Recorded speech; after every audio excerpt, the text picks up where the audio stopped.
A paz do Senhor, queridos irmãos, aqui estamos chegando agora na lição 4. E a lição 4 está sobre o título, o corpo como templo do Espírito Santo. Essa lição é da data do dia 26 de outubro de 2025. O texto áureo: ou não sabeis que o nosso corpo é o templo do Espírito Santo, que habita em vós, proveniente de Deus, que não sois de vós mesmo? Isso está em 1 Coríntios capítulo 6, versículo 19. A verdade prática: ter consciência de que o nosso corpo é a habitação do Espírito Santo faz toda a diferença na maneira de como o possuímos. A leitura bíblica em classe está em 1 Coríntios, no capítulo 3, versículo 16 e 17, depois capítulo 6, versículo 15 ao 20. Essa lição também vai apresentar 3 objetivos. O primeiro é levar aos alunos a compreenderem que os seus corpos pertencem a Deus e são a habitação do Espírito Santo. Segundo é ensinar que o corpo humano, a semelhança do tabernáculo no Antigo Testamento, é portador da presença de Deus. Terceiro, conscientizar os alunos sobre a responsabilidade de manter o corpo em santidade por meio da fuga do pecado, da prática das disciplinas espirituais e do cuidado físico. A palavra-chave é templo. Na introdução da lição, na lição anterior vimos como o pecado afetou o corpo humano, trazendo sofrimento e morte. Mas vimos também que a obra redentora de Cristo é poderosa para restaurar todas as coisas, o que inclui a redenção de nossa matéria corrompida, lá em Romanos capítulo 8, versículo 23. Nesta lição, estudaremos a respeito do corpo como templo do Espírito Santo, enfatizando a sua importância e necessidade de cuidado, principalmente quanto à santificação. O primeiro tópico dessa lição: corpo, propriedade e habitação divina. Esse primeiro tem também 3 subtópicos. O primeiro é comprado e selado. O segundo, não sabeis vós. E o terceiro, propriedade e domínio. O primeiro tópico aqui, corpo, propriedade e habitação divina. A lição nos ensina, como o texto base aqui do texto áureo, o versículo 19 e 20 aqui de 1 Coríntios, capítulo 6. Ou não sabeis vós que o vosso corpo é o santuário, que é o templo do Espírito Santo, que habita em vós, proveniente de Deus, e que não sois de vós mesmo? Porque foste comprado por um bom preço. Glorificai, pois, a Deus no vosso corpo e no vosso espírito, aos quais pertence a Deus. Deus já, desde o princípio da criação, Ele criou o homem para ser morada de Deus, ou da sua presença, habitação. Por isso que, quando o homem peca, torna-se alma vivente. Ele perde essa parte de habitação de Deus, porque agora ele está desligado de Deus, justamente por causa do pecado. E aqui o apóstolo Paulo está ensinando a igreja de Corinto, por ser uma igreja totalmente pecaminosa.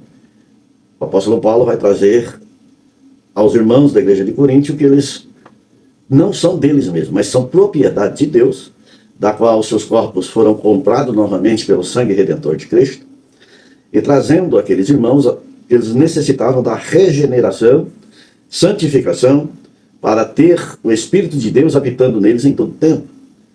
Essa impulsão de disciplinar os irmãos era para que o Espírito Santo se apoderasse e os transformasse e trazia eles numa santificação, aonde o próprio Deus ia fazer morada perpetuamente. Aqui os irmãos que usavam o corpo para suas transgressões diante da palavra de Deus. Agora o apóstolo Paulo fala sobre o domínio de Deus. E nós somos mordomos de Deus. Apenas cuidar daquilo que pertence a Deus, com sabedoria e santidade. O apóstolo Paulo mostra para eles que precisa dar lugar ao Espírito Santo para que ele transforme e prepare e santifique o nosso corpo. Lá no Antigo Testamento, Deus habitava em templo físico, feito no deserto, que levantou o tabernáculo para que a presença de Deus seja no meio de teofania. Aqui no Novo Testamento, agora Deus se manifesta interiormente, dentro do coração do homem. Entendemos aqui, após a morte de Cristo, que foi o seu sangue derramado na cruz, ali pagou o preço, resgatou o homem, que antes Deus se manifestava fora do corpo, mas teofanicamente e esporadicamente, agora, após o pagamento do resgate, agora internamente no coração do homem, há sempre. Não tem intervalo. A única coisa que impede a manifestação de Deus, da sua presença dentro de nós, ainda é o pecado, porque o pecado aqui é através das nossas decisões e escolha ainda. Por isso que Jesus vai dizer: quem quer vir após mim, negue-se a si mesmo, tome a sua cruz cada dia e siga-me.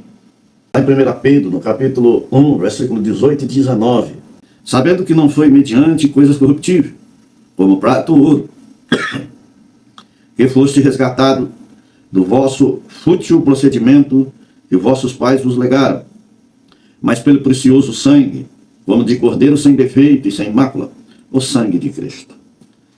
Aqui está o preço pago pelo resgate do homem, para que o seu corpo se torne tabernáculo do Espírito Santo.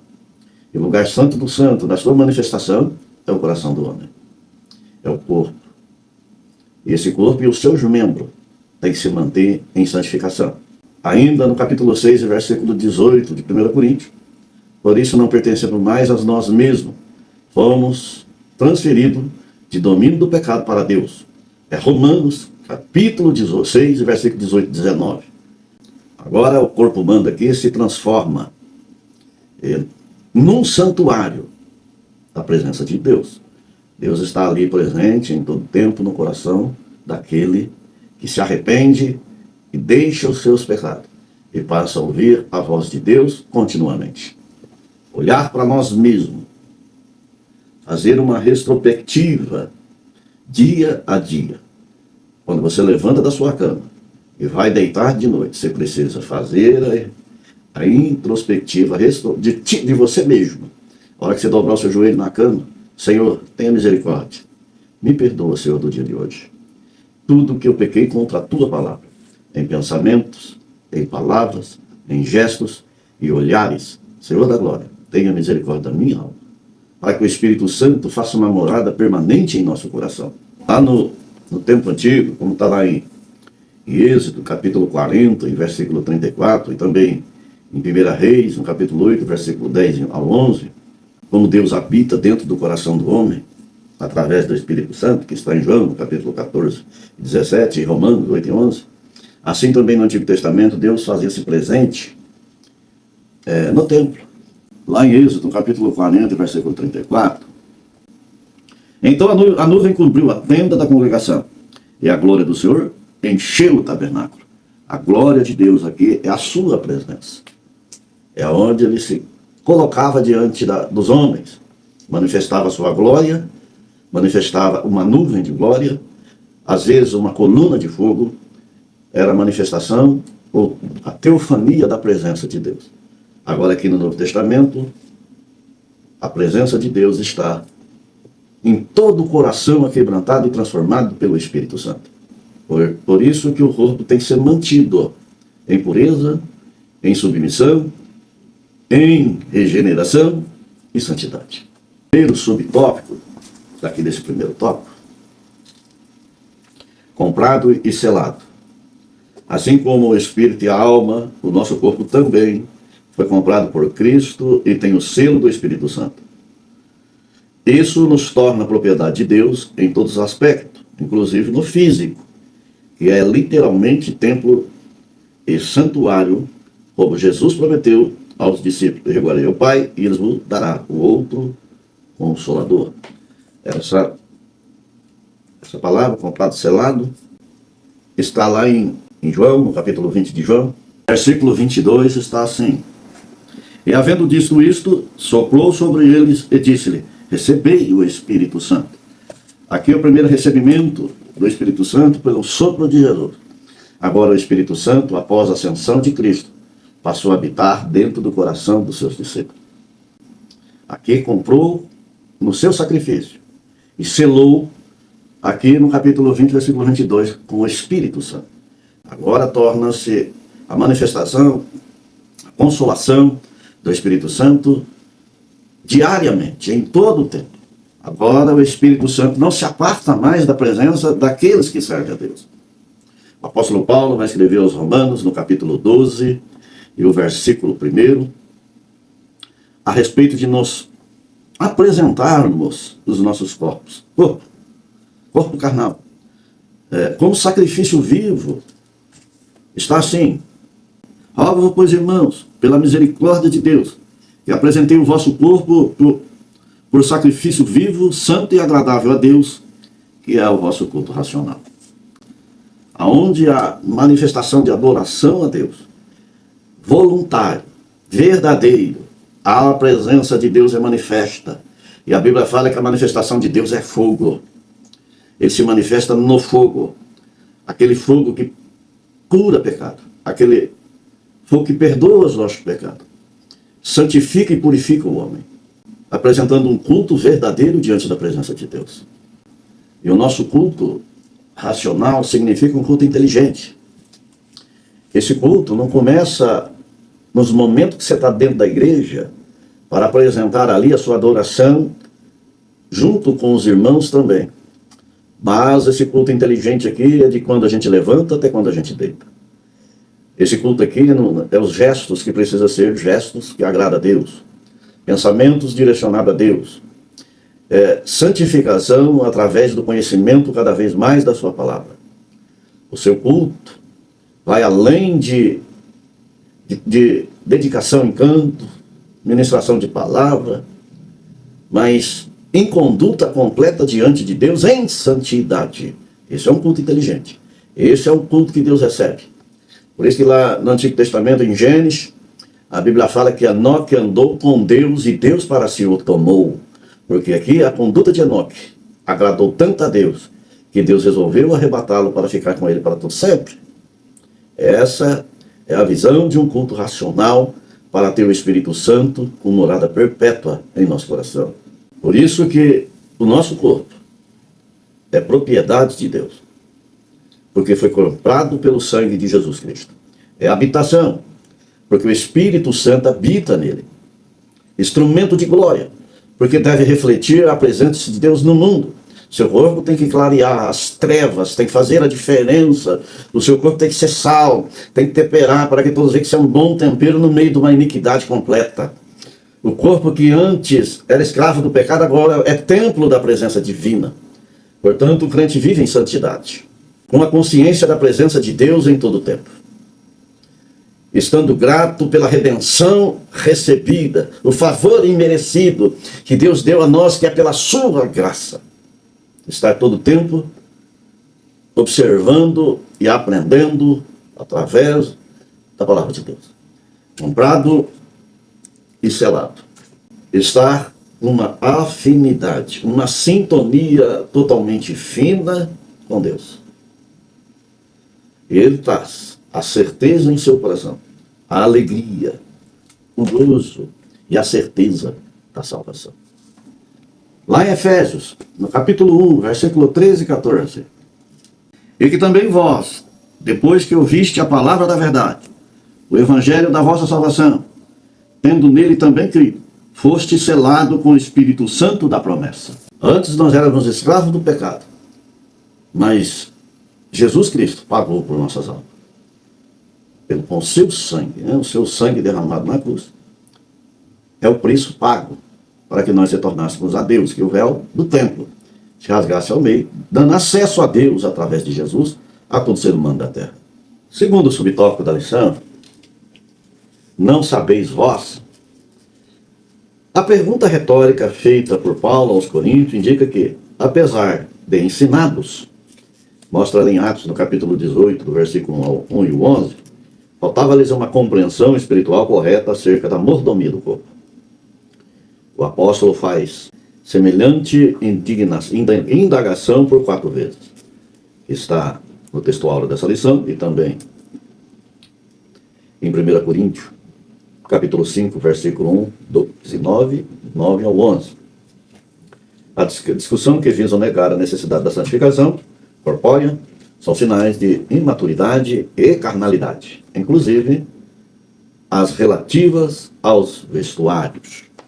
O apóstolo Paulo ensina a igreja de Coríntios, a primeira carta e a segunda carta, a respeito da santificação, entendendo que não somos proprietários de nós mesmos.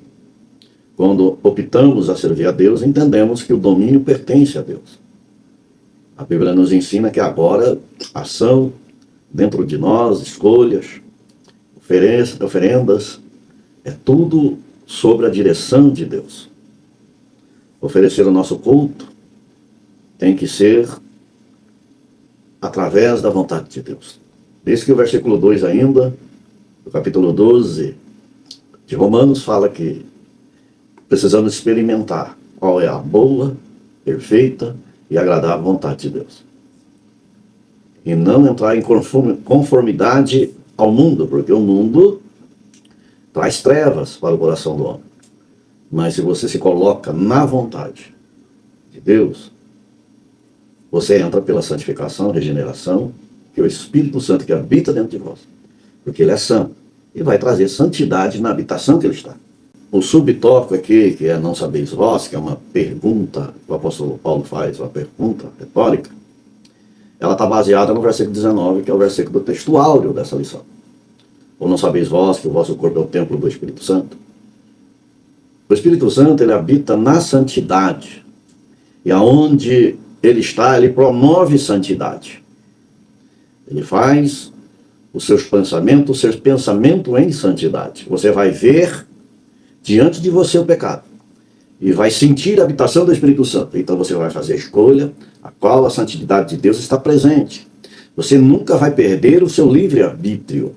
Você vai estar sempre com o seu livre-arbítrio. Mas agora tem um diferencial. E o diferencial é o Espírito Santo que vai te convencer a optar pela escolha de Deus, escolha da santificação. Paulo vai ensinar várias vezes a respeito de não sabeis vós, mostrando aos irmãos da igreja de Corinto que essa pergunta retórica, ele quer dizer, vocês deveriam já saber disso, por já ser evangelizados e ter aceitado Jesus como Salvador. O apóstolo Paulo vai deixar bem claro que, assim como alguns dizem que Deus só quer o coração, mas na verdade Deus quer o homem num todo, corpo, alma e espírito. Por isso que lá em Tessalonicenses, no 1 Tessalonicenses capítulo 5 e versículo 23, o apóstolo Paulo vai ensinar que nós devemos apresentar a Deus irrepreensíveis, espírito, alma e corpo. É um todo.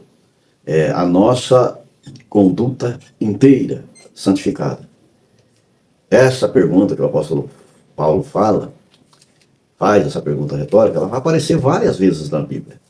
Lá em 1 Coríntios, no capítulo 3, versículo 16, não sabeis vós que sois o templo de Deus, que o Espírito de Deus habita em vós? O corpo e a igreja são morada do Espírito Santo, não sabeis vós? 1 Coríntios capítulo 5, versículo 6, não sabeis que um pouco de fermento leveda toda a massa?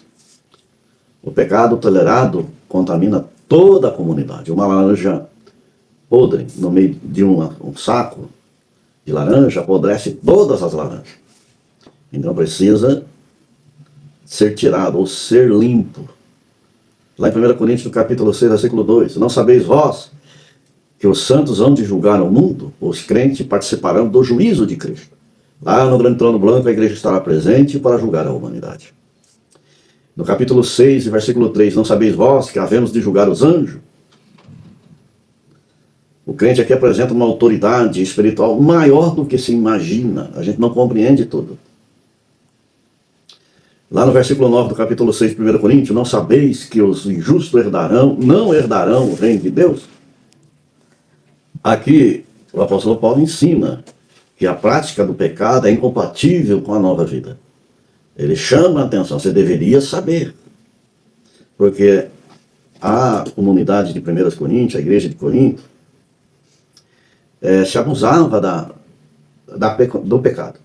Assim como ele ensina na Santa Ceia, fazer uma introspectiva para poder tomar a Santa Ceia em santidade. Paulo aqui fala, não sabeis vós que os injustos não herdarão o reino de Deus. 1 Coríntios 6 e 15, não sabeis vós que o vosso corpo são membros de Cristo? O corpo deve ser santo, pois pertence a Cristo. Todos os membros operam e trabalham para Cristo. Lá no versículo 24 do capítulo 9 de 1 Coríntios, não sabeis vós que os que correm no estádio, todos na verdade correm, mas só um leva o prêmio. O crente, ele precisa viver com disciplina espiritual, mostrando que eles têm que se corrigir e fazer as escolhas certas em todo o tempo. Ainda lá em Romanos, no capítulo 6, versículo 16, não sabeis que a quem vos apresentardes como servo para obedecer, sois servo daquele a quem obedeceis?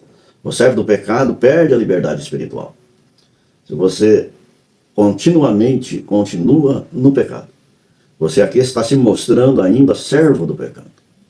Mas quando você se opta a servir a Deus, você passa a ser servo de Deus. Por isso, do texto áureo dessa lição, versículo 19. Não sabeis vós que o vosso corpo é templo do Espírito Santo, porque você serve a um Deus que santifica e purifica. E o apóstolo Paulo está combatendo um dos maiores pecados, da qual a Bíblia fala, que é os pecados sexuais, imorais, que dentro da igreja de Corinto era manifesto. E ele combate mostrando a santidade de Deus. Mostrando para os irmãos de 1 Coríntios, ali da igreja de Corinto, que o seu corpo pertence a Deus. Não é para imoralidade ou prostituição, mas para mantê-los limpos. Porque esse pecado é aquele que Deus fala, fugir dele, desviar-se dele, porque ele contamina por completo o ser humano. O terceiro subtópico aqui é propriedade e domínio. O detentor da propriedade deve ter também o domínio. Se pertencemos ao Espírito, devemos viver sob o seu domínio. Como enfatiza Paulo, nosso corpo é para o Senhor, que está lá em Coríntios. 1 Coríntios, capítulo 6, versículo 13. E não para as impurezas. Efésios 5, versículo 1 ao 6. Somos membros de Cristo e templo do Deus vivente. Por isso, o pecado contra o corpo ofende gravemente a santidade de Deus e produz terríveis sofrimentos. Propriedade e domínio de Deus. Né? Se pertencemos e optamos na escolha de servir a Deus, entendemos que também temos que viver a palavra dele, porque ainda podemos escolher. Deus, ele não quer ninguém forçado, mas voluntário. O versículo 20 do capítulo 6 de 1 Coríntios, porque foste comprado por um bom preço. Glorificai, pois, a Deus no vosso corpo e no vosso espírito, aos quais pertence a Deus. Então, estamos sobre este domínio de Deus em nossas vidas. Lá em 2 Coríntios, no capítulo 5 e versículo 15, ele morreu por todos, para que os que vivem não vivam mais para si mesmos, mas para aquele que por eles morreu e ressuscitou.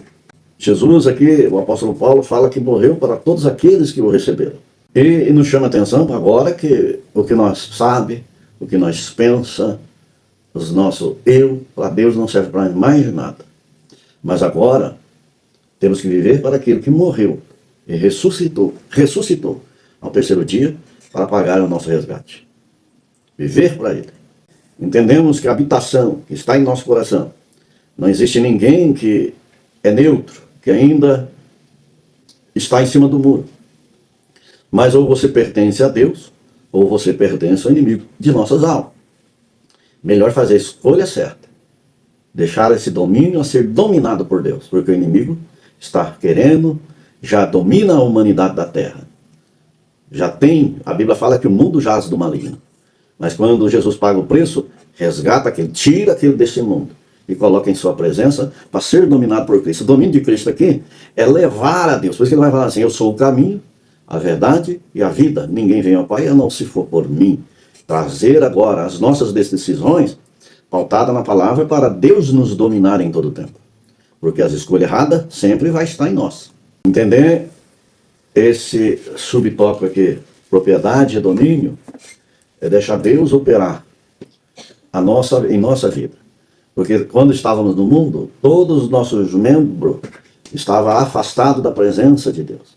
Agora, quando ele passa a dominarmos, saber que o preço foi pago por Cristo, assim que está lá em 1 Pedro, capítulo 1, versículo 18 e 19, é entender que Deus precisa santificar e purificar o corpo inteiro.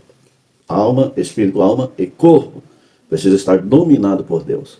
Quando se fala em pecado, lá em João, no capítulo 1, versículo 29, eis aqui o Cordeiro de Deus, que tira o pecado do mundo. Nós vivemos num mundo totalmente pecaminoso. Agora Jesus chega para abrir uma luz sobre nós e iluminar o nosso caminho, colocar a sua palavra, para que vivermos neste mundo, mas esse mundo não é mais viver em nós, mas estarmos aqui em novidade de vida. Agora, quem é propriedade de Deus não negocia mais a sua identidade de cristão, não perde mais esse título de cristão, porque agora ele não vive mais para si mesmo. Agora a sua visão é viver para Cristo, andar em novidade de vida para Cristo, porque é Ele que faz habitação em nós. Lá em Romanos, no capítulo 14, versículos 7 e 8. Porque nenhum de vós vive para si mesmo, nem morre para si. Porque se vivemos para o Senhor, vivemos. Se morremos para o Senhor, morremos. Que pois, vivamos ou morramos, somos do Senhor. Independente da situação e circunstância. Sempre viver para Cristo. Versículo 12. Não reine, portanto, o pecado em vosso corpo mortal, de maneira que obedeçais às suas paixões. Versículo 13. E nem ofereçais cada um os membros do seu corpo ao pecado, como instrumento de iniquidade, mas oferecei-vos a Deus como ressurreto dentre os mortos, e os vossos membros a Deus como instrumento da justiça. 14. Porque o pecado não terá domínio sobre vós, pois não estáis debaixo da lei, e sim da graça.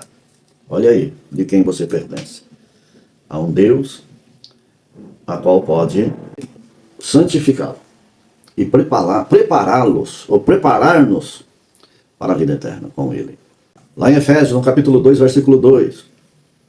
No quais andaste outrora, segundo o curso deste mundo, segundo o principado da potestade do ar, do Espírito que agora atua nos filhos da desobediência. Aqui mostra o contraste. Para quem pertence a Deus, para quem pertence ao mundo. Não existe um ainda que não decidiu. Existe ou você pertence, é propriedade e domínio de Satanás, ou você é propriedade do Espírito Santo. Então precisa entender que não tem meio termo, não tem neutro. Ou você pertence a um, ou você pertence a outro. É melhor que deixemos o domínio do Espírito Santo sobre as nossas escolhas do que do mundo. Esse subtópico, propriedade e domínio. E o domínio da sua vida seja dominado pelo Espírito Santo. O segundo tópico da lição, o corpo como tabernáculo. Ele tem 3 subtópicos. Portador da presença, tabernáculo e tricotomia, um tabernáculo guiado. Portador da presença. Uma das figuras aplicadas ao corpo no Novo Testamento é o tabernáculo.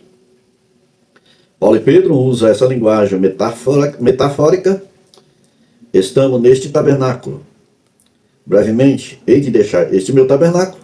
Isso nos remete no Antigo Testamento ao tabernáculo de Moisés.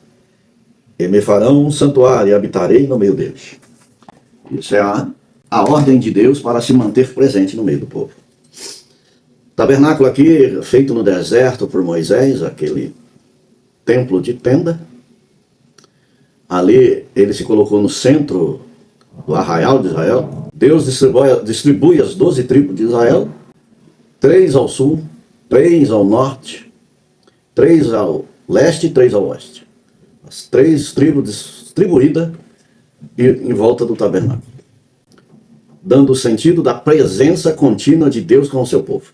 A representação do tabernáculo no Antigo Testamento figura, é o que está lá em Hebreus, no capítulo 10, versículo 1, figura das coisas futuras.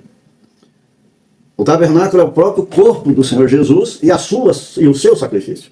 Esse versículo 19 do texto áureo mostra esse tabernáculo como a presença contínua de Deus no meio do seu povo. Não sabeis vós que é o vosso corpo, é o templo do Espírito Santo, que habita em vós, proveniente de Deus, e que não sois de vós mesmo.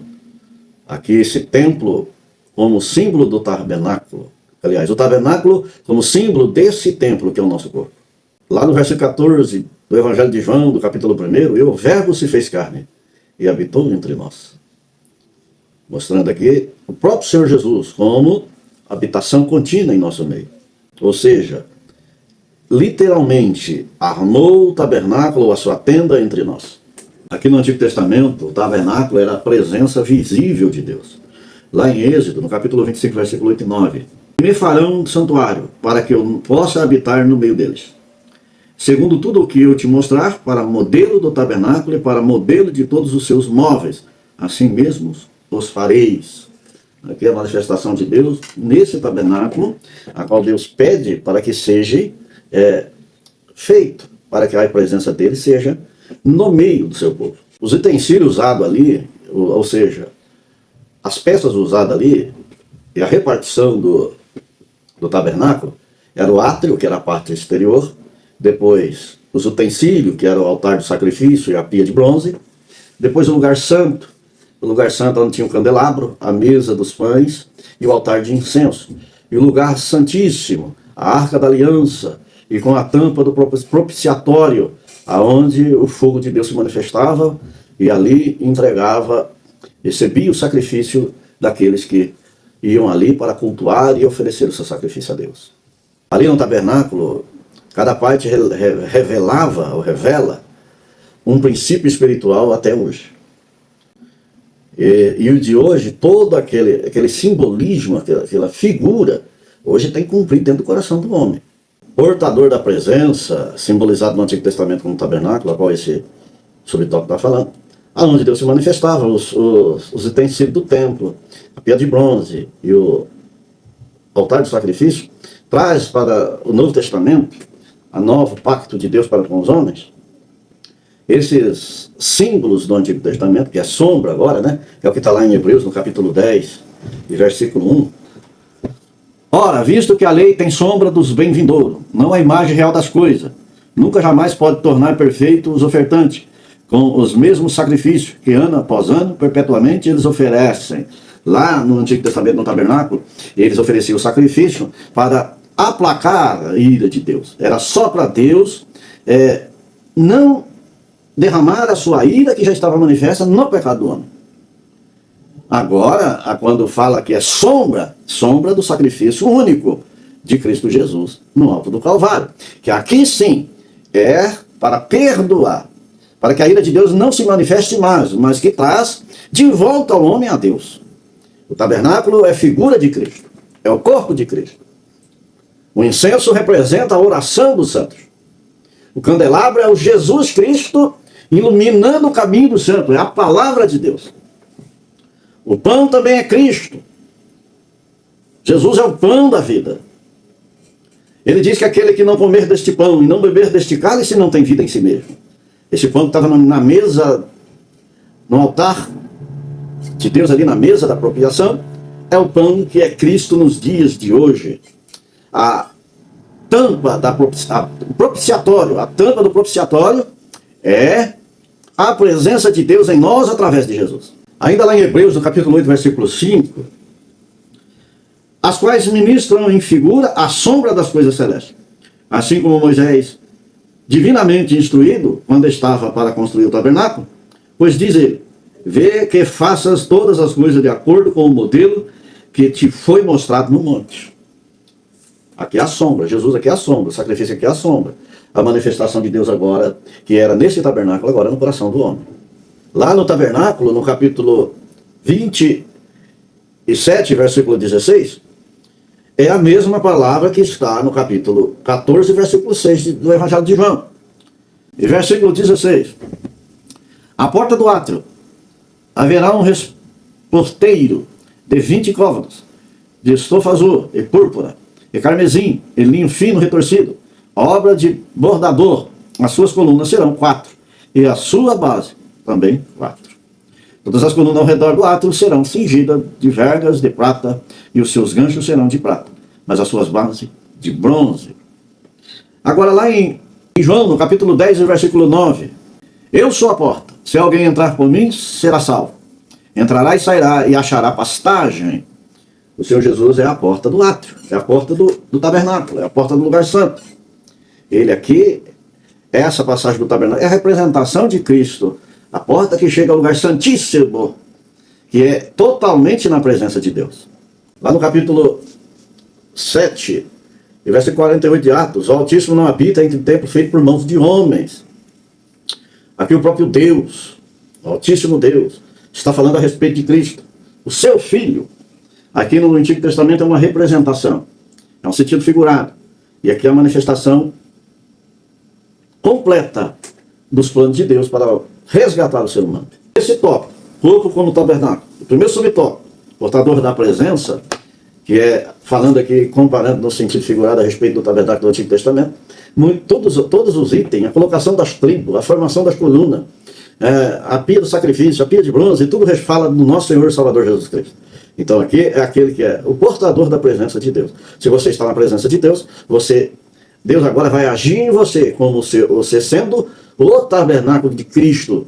Assim como o apóstolo Pedro e o apóstolo Paulo falou, que está lá em 1 Pedro, em 2 Pedro, capítulo 1, versículo 14. Certo de que estou prestes a deixar o meu tabernáculo, como efetivamente o nosso Senhor Jesus Cristo me revelou. Então, aqui o apóstolo Pedro testifica do tabernáculo. Somos o tabernáculo agora para portar, para ter, para expressar, para transparecer a presença contínua de Deus. O segundo subtópico, tabernáculo e tricotomia. A analogia do tabernáculo reforça também o aspecto tricotômico do ser humano. A composição em 3 partes. Assim como a edificação feita no deserto, o tabernáculo compreendia, primeiro, o pátio, um espaço externo aberto. Segundo, o lugar santo. E terceiro, o lugar santíssimo. Um espaço interno único, coberto, separado apenas por um véu, o que lembra a tênue divisão entre alma e espírito. Quando o tabernáculo foi levantado, a glória do Senhor encheu completamente. Assim é a presença do Espírito Santo na vida do crente. Enche-o em sua integralidade, corpo, alma e espírito. Isso se torna ainda mais evidente nas gloriosas esperanças pentecostais, onde, em Atos, no capítulo 2, versículo 1 ao 4, mostra o enchimento total do homem com a manifestação do Espírito Santo, que desceu como vento veemente e encheu toda a casa da glória de Deus. Lá em Êxodo, no capítulo 25, versículo 8, e me farão um santuário para que eu possa habitar no meio deles. Lá em 1 Coríntios, no capítulo 3, versículo 16, vós sois o templo de Deus e o Espírito de Deus habita em vós. Mesmo Deus de paz vos santifica em tudo, e todo o vosso espírito, alma e corpo sejam plenamente conservados, irrepreensíveis para a volta de Jesus. Está lá em 1 Tessalonicenses, capítulo 5, versículo 23. Habitação de Deus, presença de Deus, tabernáculo. E também tricotomia, que é esse versículo 5 e 23. Espírito, alma e corpo sejam irrepreensíveis. Não pode achar repreensão na vinda do Senhor Jesus Cristo. Tabernáculo é o centro espiritual, a qual Deus pediu para que Moisés construísse. Quando ele foi consagrado, o templo se encheu da glória de Deus, da presença de Deus. E cada símbolo ali era o detalhe de um propósito simbólico, apontando para Jesus Cristo. Era simbólico, né? Figura do Senhor Jesus. Hoje, aqui em Atos, do capítulo 7, versículo 48, hoje aqui, nós somos o santuário. Deus não habita em templos feitos mais por mão de homens, não? Mas o templo somos nós agora, a habitação real de Deus. O tabernáculo, lá no Antigo Testamento, era dividido em 3 partes principais, e cada uma delas representava uma dimensão do ser humano, do homem, do ser humano. O átrio é o lugar do sacrifício, é a purificação do corpo. O santo lugar, ou seja, o lugar santo, é do serviço de adoração, aonde o sacerdote entrava para o incenso, para trocar o pão, para acender o candelabro. Aqui é a parte da alma do ser humano, lugar de adoração, lugar de decisão, lugar de escolha. O santo do santo, que é o lugar da presença e da glória de Deus, agora no ser humano é o espírito da comunicação, o espírito de afinidade com Deus. Isso significa a nossa tricotomia, espírito, alma e corpo, aonde o Deus está presente, Deus se manifesta. Aqui o átrio, na vida do homem, que é o pia de bronze, o altar do sacrifício, é a parte externa do ser humano, do homem, que é visível, que todos se relacionam, se comunicam. É a parte onde é o espelho, torna-se um espelho de um para o outro. Um olha para o outro, às vezes se espelham no outro, para a sua conduta. Por isso que hoje em dia você olha aí para as redes sociais, pessoas aí até dentro da nossa religião, muitos deles com legião de fãs. Porque um se espelha no outro, é a parte visível.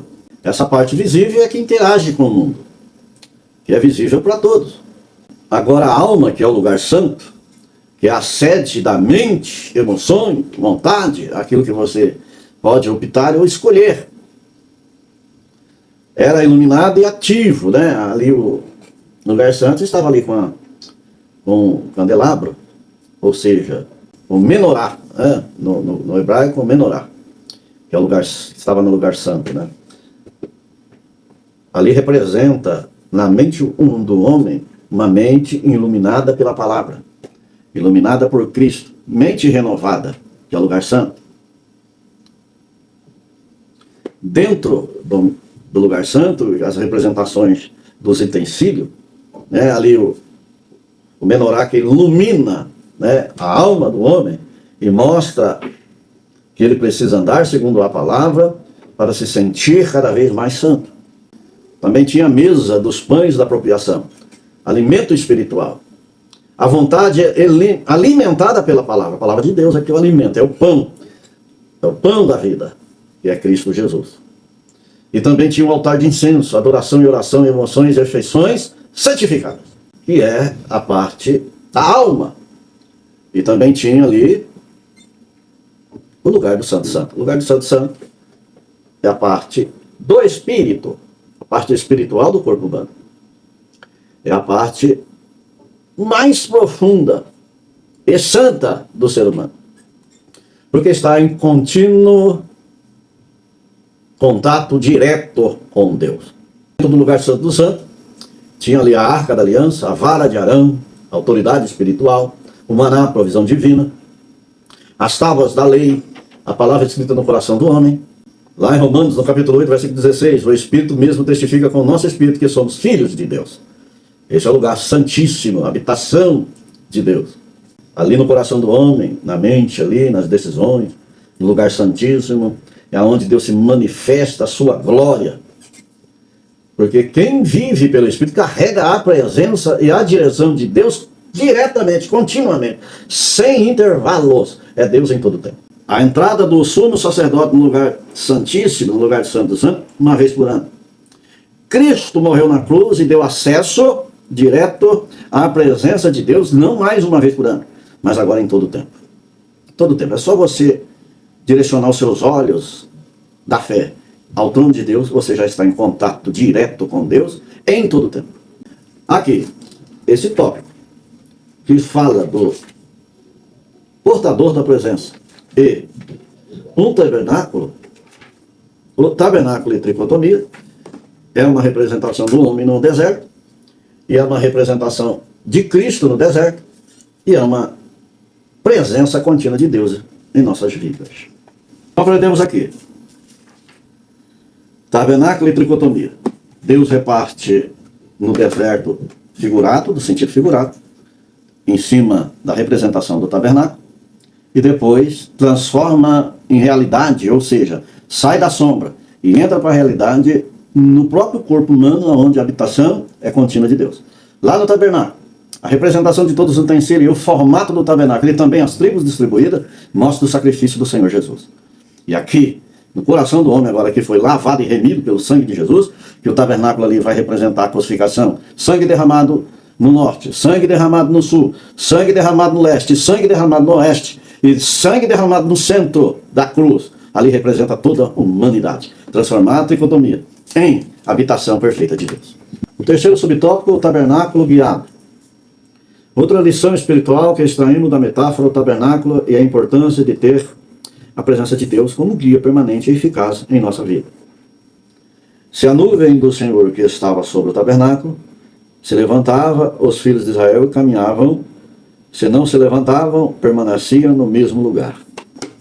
Aqui, a coluna de fogo e a nuvem que os cobria era o guia permanente de Deus, guiando seu povo pelo deserto.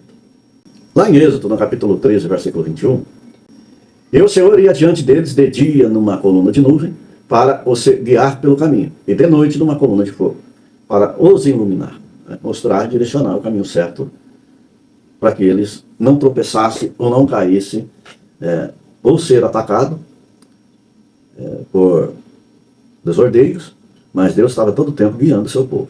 Agora, o versículo chave aqui da nossa lição, que é o versículo 19 do capítulo 6, 1 Coríntios: não sabeis vós que o vosso corpo é o templo do Espírito Santo que habita em vós, que não sois de vós mesmo? Aqui agora, entender aqui que o que nos guia agora tem que estar em obediência a Deus totalmente. Somos guiados pelo Espírito de Deus. Esses são os filhos de Deus, que está lá em Romanos, no capítulo 8, versículo 14. Lembra? Que quando eles peregrinaram por 40 anos no deserto, ali o tabernáculo ele era móvel, desmontava e andava. A arca era carregada pelos levitas pelo deserto. Aonde a nuvem parava era lugar de edificar novamente o tabernáculo, que era portátil, transportado de um lugar para o outro. Ali parava onde Deus falava: aqui vocês vão descansar. Porque o guia sempre foi Deus na frente deles. As duas épocas do dia, né? Ou seja, o dia e a noite. Durante o dia a nuvem, durante a noite o fogo. Para que eles caminhassem com segurança. De dia a nuvem para cobrir o sol quente, e à noite cobrir o frio também, que era intenso. Era frio 5, 6, 7 graus ou mais abaixo de zero. E de dia até quase 50 graus ou até mais. Deus os protegia de noite e os protegia de dia. Lá em Números, no capítulo 3, capítulo 9, versículo 17 ao 23, o povo só podia avançar ou acampar conforme a direção da presença de Deus. Não era assim aleatoriamente, mas Deus presente em todo o tempo. Hoje, na manifestação agora de Jesus e da dispensação do Espírito Santo, o corpo do crente é o tabernáculo. E o Espírito Santo é a coluna que nos guia. 4 aqui que somos nós, né, que é a representação do corpo.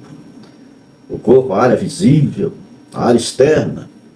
Essa expressão é de obediência. Tem que ser obediente à palavra, porque somos guiados pela palavra. O Espírito Santo nos guia através da sua palavra. Ele nos convence dos mal que há tão de perto nos rodeia.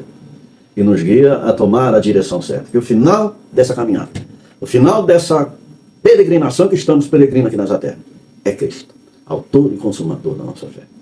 A nossa alma, o lugar santo, a sede das decisões e escolhas. Aqui a palavra nos adverte, assim como está em Gálatas, no capítulo 5, que essa escolha agora tem que ser guiada pelo Espírito Santo. É Ele que convence o homem do pecado e da morte e traz a promessa maior, que é vida com abundância. Essa vida com abundância só em Cristo. O Espírito Santo, que é o lugar da presença e direção de Deus. Lá em Romanos, no capítulo 8, versículo 14, todos que são guiados pelo Espírito de Deus são filhos de Deus. Não é conforme eu penso ou quero escolher, mas é como eu recebo a palavra. Entro por uma vida espiritual, em jejum e oração, para ter afinidade, uma sintonia fina com Deus, para observar como Ele quer me guiar. O próprio Senhor Jesus vai falar: bem-aventurados que são pobres de espírito. Significa dependência total de Deus. Não consigo decidir nada, mas Deus decide por mim, porque eu sou pobre de espírito. Quando a coluna se levantava de noite, a nuvem caminhava de dia. Era a hora do povo de Deus se mover guiado por Deus. Aqui nos dias de hoje, precisamos estar em total reconhecimento e observar e obedecer à direção do Espírito, não por vontade própria. Tomar decisões a qual Deus não te chamou, para que você não padeça, né? Ir para missão sem Deus ter te levantado para a missão. Viajar para os países que necessitam da palavra sem Deus te mandar você. Porque quando Deus manda, quando Deus guia, Ele garante. Ele te sustenta, Ele te leva. Você não é derrotado, mas se você for sem a direção, vai sofrer. Temos que ser direcionado pelo Espírito Santo, não entramos em embaraço, não entramos em dificuldade, não batemos em qualquer porta. Mas Deus vai abrir porta onde não tem, Deus vai te encher quando você está vazio. O Espírito aqui te guia em caminhos retos, te abençoando totalmente. Então esse toque, guiado pelo Espírito, ou seja, um tabernáculo guiado, representando no deserto e representando nos dias de hoje, aquele que é fiel à palavra, nunca se embaraça nas coisas dessa terra. Chegamos agora ao terceiro tópico da lição, cuidando do templo do Espírito. Também tem 3 subtópicos. O primeiro é fugir da prostituição, segundo, disciplinas espirituais e terceiro, disciplinas corporais. É aqui esse tópico, cuidando do templo do Espírito Santo. É o serviço de mordomia, né? Cuidando desse templo aqui que pertence a Deus. Né? E aqui o nosso comentarista, nesse primeiro aqui, fugir da prostituição. O substantivo grego porneia, traduzido como prostituição em 1 Coríntios 6:18, tem um significado amplo referindo-se à impureza ou à imoralidade sexual no sentido geral.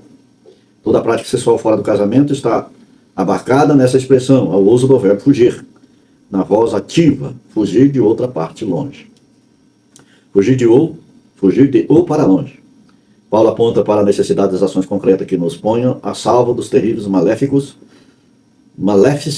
da impureza sexuais. Aqui começa pelo cuidado dos olhos. Interessante, muito interessante isso, principalmente para os dias de hoje.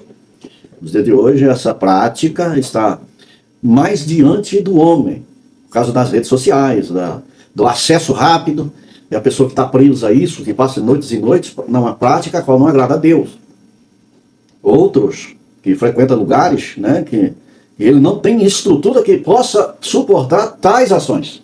Então o homem agora está vulnerável. Antigamente não tinha tanto, tinha, né? Mas não como tem hoje. Como se multiplicou a iniquidade do homem, precisou superabundar a graça de Deus. Por isso que o versículo 18 do capítulo 1, que o apóstolo Paulo escreve, que é fugir da prostituição, qualquer outro pecado que o homem comete é fora do corpo, mas aquele que se prostitui peca contra o seu próprio corpo. Olha a profundidade de que Paulo está se referindo ao pecado de prostituição. E mais, ele provoca uma mancha, esse pecado de prostituição, ele provoca uma mancha no homem que nunca mais se apaga. Vai permanecer com ele até a vinda de Cristo. É um pecado muito, por isso que aqui é fugir, sair, virar, mudar de rota, recuar. Porque a prostituição, ela é terrível. Porque quando o homem alimenta mais a carne, ele não foge da prostituição, porque não consegue. A mancha desse pecado são frutos que você vai colher dele o resto da sua vida. Que nem, por exemplo, se você se prostituir e nasce uma criança, essa é a mancha que vai ficar até o fim da sua vida. Você nunca mais vai se apartar dessa mancha. E mais, ela produz mais ainda. Ela destrói família. Tira você da presença de Deus e da presença da sua família por causa desse erro. Então o apóstolo Paulo aqui está mostrando à igreja de Corinto que precisa fugir da prostituição, deixar essa prática. Essa prática sexual sem nenhum pudor, que é a prostituição, né? Você profana o tabernáculo, o templo, que é o seu corpo, e entristece totalmente o Espírito Santo. O Espírito Santo já entristecido, por isso que a Bíblia fala assim, não entristeçais o Espírito Santo, o Espírito de Deus. Lá em 1 Tessalonicenses, capítulo 4, versículos 4 e 5, que cada um de vós saiba possuir o próprio corpo em santificação e honra. Versículo 5, não com desejo de lascívia, como os gentios que não conhecem a Deus. Você conhece, eu conheço a Deus. Então se manter puro, deixando a santificação ser prolongada em nossa vida, não limitando o trabalhar do Espírito Santo, saindo da direção e se prostituindo. Esse pecado de prostituição, eu estou pecando contra o meu próprio corpo. Aquilo que eu sou mordomo, transgredindo a mordomia do meu corpo, desagradando a Deus em decisões erradas. O apóstolo Paulo chama a atenção do pecado de prostituição, essa parte sexual. Ele não atinge somente a parte moral, mas a espiritual principalmente. Porque o grau do pecado da prostituição ele tem peso.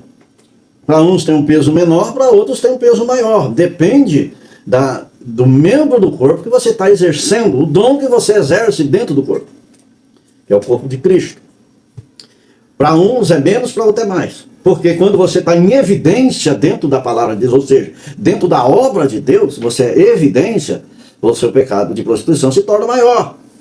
Porque você é espelho para todos aqueles que estão dentro da igreja, que vão te julgar e te condenar se você tiver pecado de prostituição na sua vida.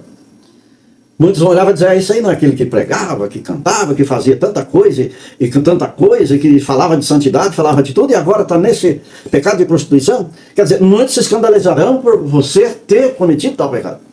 E a Bíblia fala, ai daquele, por quem vem o escândalo. Para outros vai ser menor, que ele é apenas um irmão de oração, mas sem evidência dentro da igreja, a qual vai pecar, e os irmãos, Deus tem misericórdia dele, e Deus tem poder para perdoar. Quer dizer, não vai lhe imputar uma sentença por ele não ser evidente dentro da obra de Deus. Peso menor. Por isso que o apóstolo Paulo está dizendo pecado contra o seu próprio corpo. Se entregando a essa imoralidade, tem que ter cuidado. Embora que pecado grande, pecado pequeno, não entra no céu. Todo pecado é pecado que separa o homem de Deus. Mas você tem que ter cuidado para não ferir o corpo, nem o corpo de Cristo, nem o seu próprio corpo. Diz que no templo, no tabernáculo, não poderia entrar no lugar santo do santo antes de oferecer um sacrifício de purificação. A mesma coisa nos dias de hoje. Não se tem presença de Deus se você está na prática do pecado de prostituição. Não tem presença de Deus, é um pecado grave. O seu corpo praticando coisas impuras. Por isso que tem que ter cuidado. Cuidado com a internet, cuidado com o sopro do inimigo, que a Bíblia diz que ele está de redor bramando como leão, buscando a quem possa tragar. Está lançando setas. E as suas setas batem no seu ouvido. Olha, agora está de noite, você pode ir lá, não tem ninguém está vendo. Mas o Espírito de Deus está. Tem que ter cuidado. Por isso que a Bíblia diz assim, fugir, hein?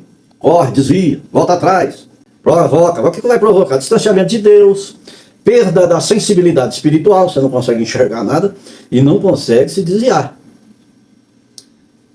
Ou mais, né, que já falamos aqui, que destrói relacionamento, família.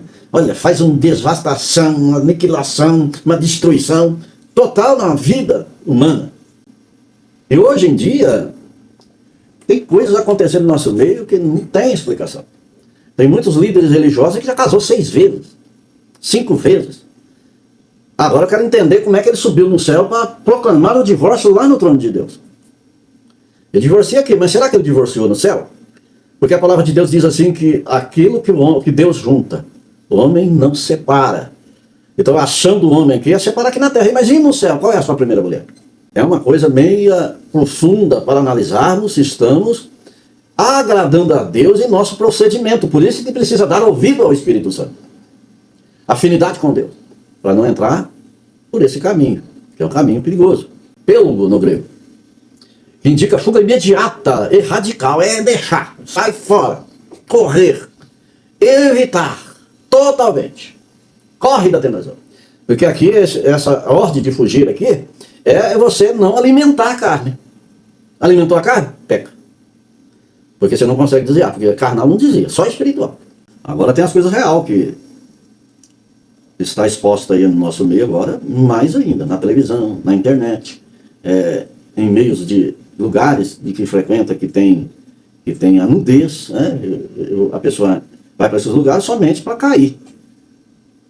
Porque você no meio da nudez, você vai alimentar sua carne através do seu olhar. A luz do seu corpo, a luz aqui do seu interior, é seu olhar. Olhou, desejou, já cometeu pecado. Isso é uma palavra do Senhor Jesus que aprofunda a lei de Deus.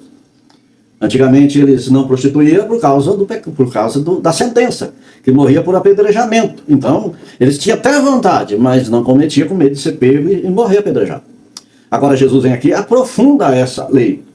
Ele vai dizer assim, se você olhar e desejar, já cometeu adultério com ela. Então veja a profundidade da palavra. É julgar espírito, alma e corpo. Na ação imediata. Olhou, desejou, já foi julgado como pecado de prostituição. Jesus mostra de perto ao homem que Deus olha e esquadrinha em todo o tempo. Lá no capítulo 4, versículo 12 de Romanos, no capítulo 4, versículo 12 de Hebreus, diz assim a palavra de Deus. Porque a palavra de Deus é viva e eficaz, é mais cortante que qualquer espada de dois gumes, penetra até o ponto de dividir alma e espírito, juntas e medula, é apta para discernir os pensamentos e os propósitos do coração.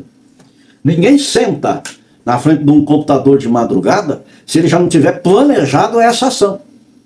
Ele planeja, espera quando anoitecer, a mulher dormir, os filhos dormir e vai na prática daquilo que desagrada a Deus. Tem que ter cuidado.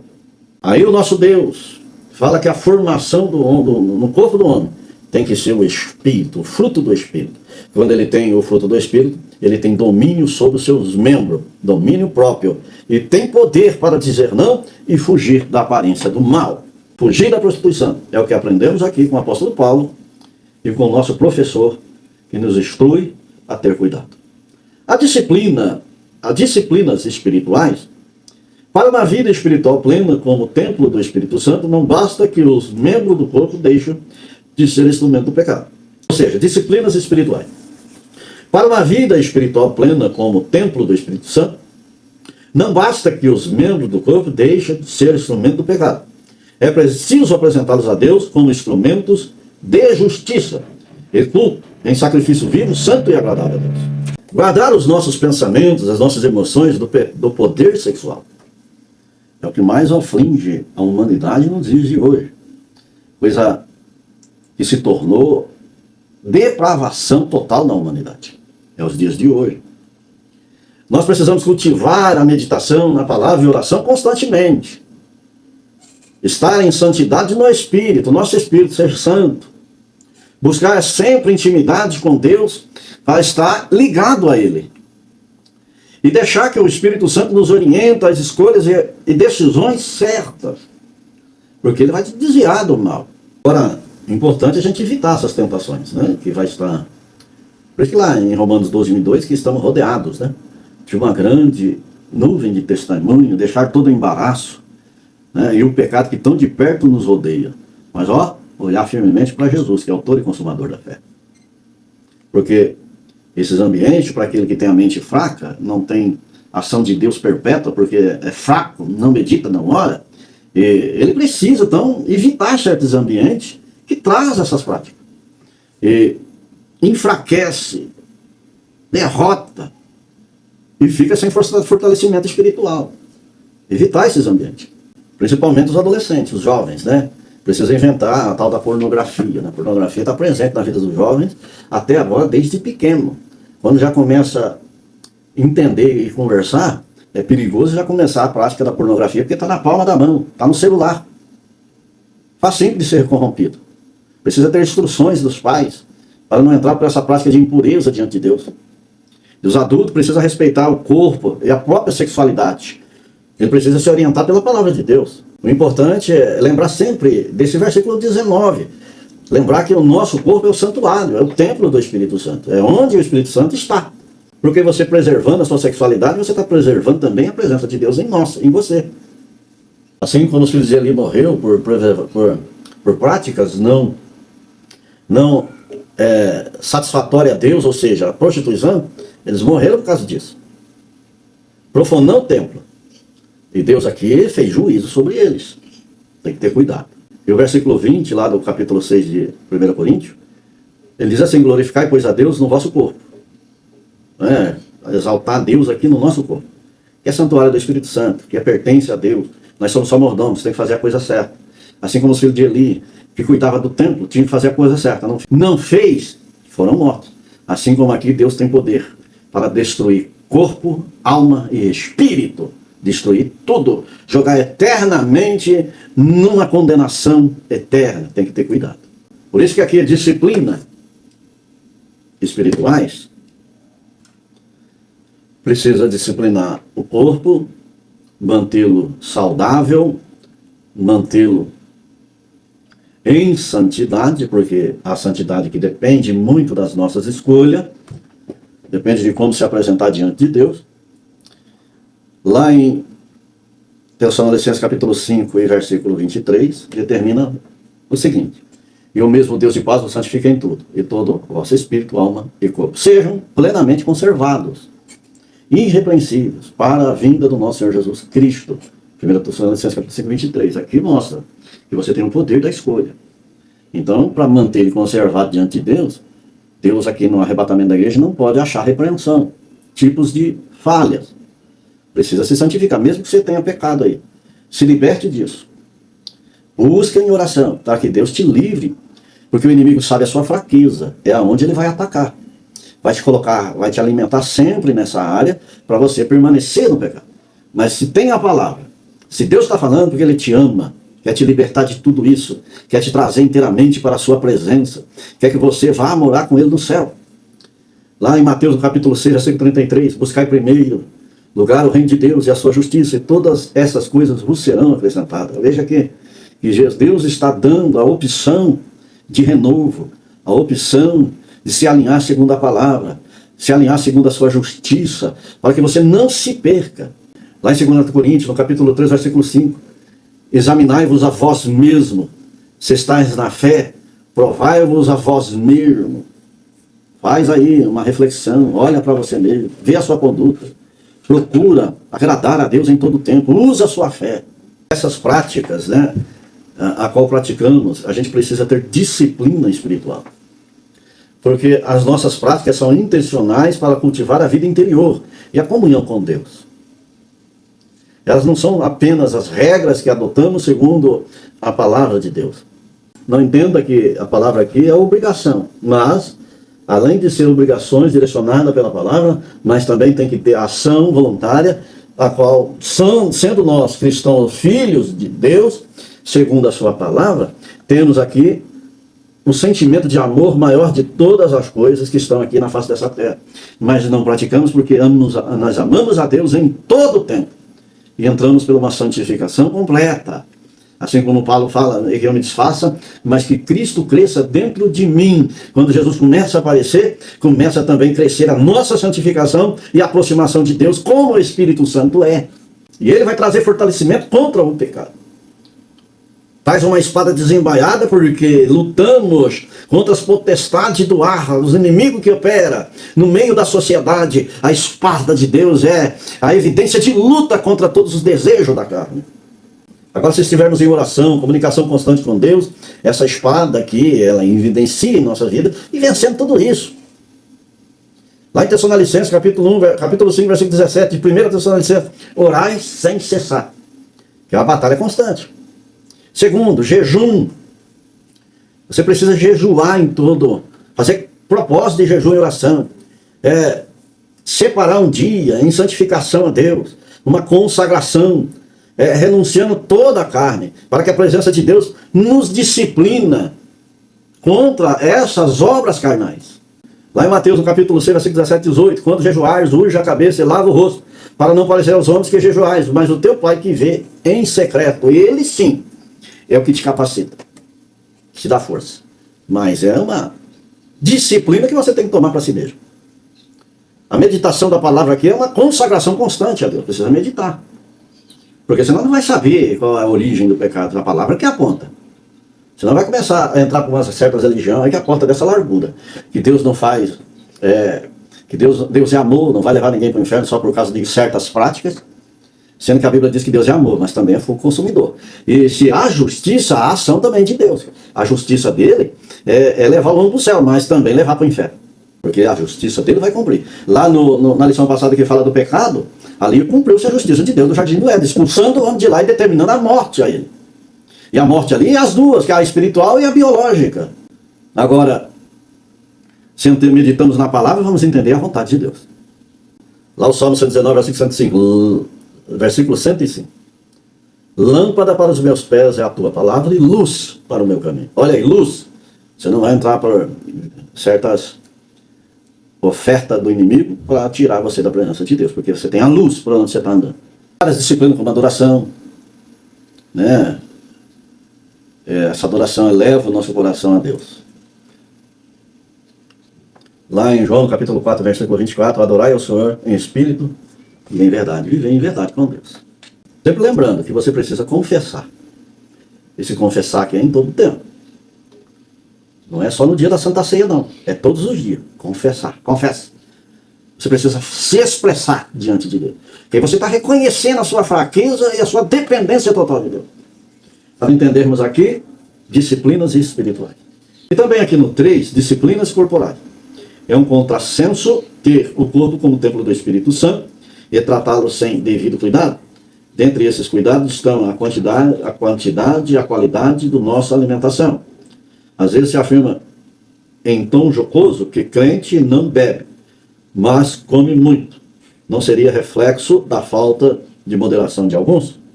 Além do aspecto alimentar, descanso, especialmente o sono. O exercício físico também são importantes. Cuidados para o corpo e a mente. Cabe a nós também fazer o uso regular dos meios de saúde preventivos e curativos disponíveis. Lá em Isaías, no capítulo 38, e versículo 21, dá uma ideia a respeito desse tópico. O versículo diz assim: ora, Isaías dissera, tome-se uma pasta de figos e ponha-se como emplasmo sobre a úlcera, e ele recuperará a saúde. Então, nós sofremos as enfermidades, mas precisa ter coerência em certa alimentação. Que nem, por exemplo, a pessoa que é diabética, dita ela evita o açúcar, ele realmente tem que evitar o excesso de açúcar. Não desobedecer aquilo que foi imposto como sabedoria ao homem, como tem a medicina que Deus criou, como Marcos era médico, estava com Paulo, estava ali no meio dos apóstolos, instruía a medicina, assim como Timóteo precisava tomar um vinhozinho para aplacar a úlcera, e muitos outros, assim como lá no Antigo Testamento, Isaac, que passou a sua bênção ao filho que não estava em seu coração, mas no coração de Deus, e passou a bênção que ia ser dada a Esaú, mas passou para Jacó, por causa da enfermidade da cegueira. Então não foi... o crente aqui, ele precisa entender que ele não está de um todo livre de enfermidade, mas precisa respeitar o corpo, o seu templo. O templo do Espírito Santo precisa ter saúde. Embora a enfermidade vai chegar e não tem como não chegar, vocês precisam entender que você está respeitando a palavra de Deus, mesmo que você morra por uma enfermidade. Isso significa obediência. Por isso que lá em 1 Coríntios, no capítulo 6, versículo 13, o corpo é para o Senhor e o Senhor para o corpo.